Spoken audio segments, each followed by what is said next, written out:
because usually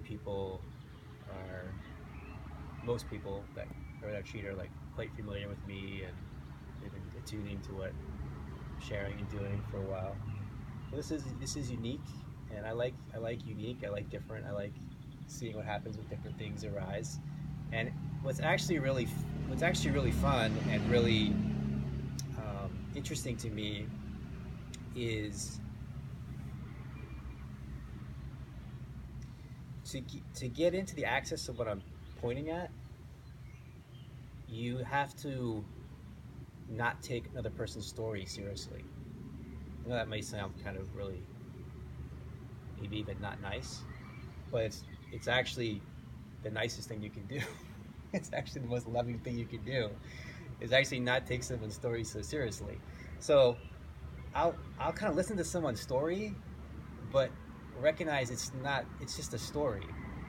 It's not who they really are. Um, but it is their story, so you honor the story. But it's not who they really are, right? So being in a space without necessarily knowing so much about someone's story actually has an advantage in that you're not necessarily attached to a story.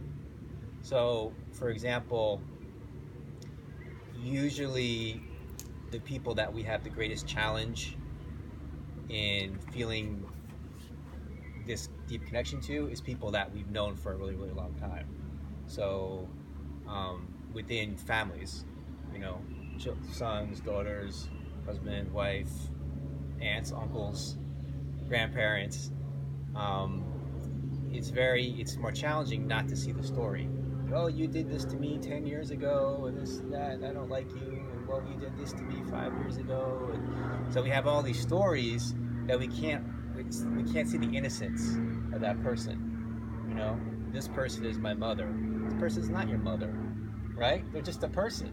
They're just a human being like anybody else.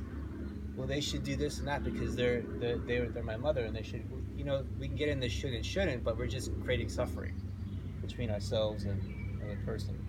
You know, they're just a human being that's trying to do their best, right? Like everybody else is. So sometimes it's easier when we don't know somebody well to kind of see them with fresh, innocent eyes than if we know someone really well, right? 'Cause, oh, I know how they're going to be. I know what they're going to say. And this is, oh, they always do the same thing. It's so annoying, you know, all that sort of thing. Where if you kind of come into someone from his innocence, you don't have that built up, energy that weighs down the dynamic and clouds the sense of really being present together. So that's why I don't even like to really like say anything about myself, because I feel like it's just Because like it's the story. it's a story, and it's So we'll have to find just yeah, this. yeah, yeah. It's a story, and it creates separation, which is sort of the intention. You kind of create this. Oh, I'm an important person, and I've done all these things, and you should listen to what I say because I'm really smart and I have all this knowledge, and and people get into it, so then it creates a dynamic of, oh, well, it must be true. And so people create this dynamic. But I think there's a deeper way to. I know that there's a deeper way to resonate with somebody that's not based on their story or their status or how many degrees they have or all this sort of thing. You can just kind of feel the truth in somebody, and when you feel it, you can just respond to it. It doesn't matter if they're, I don't know, some farmer boy in Kenya or whoever they are. If someone's coming from like wisdom, it's like you can feel it, you know, and authenticity and kind of a genuineness.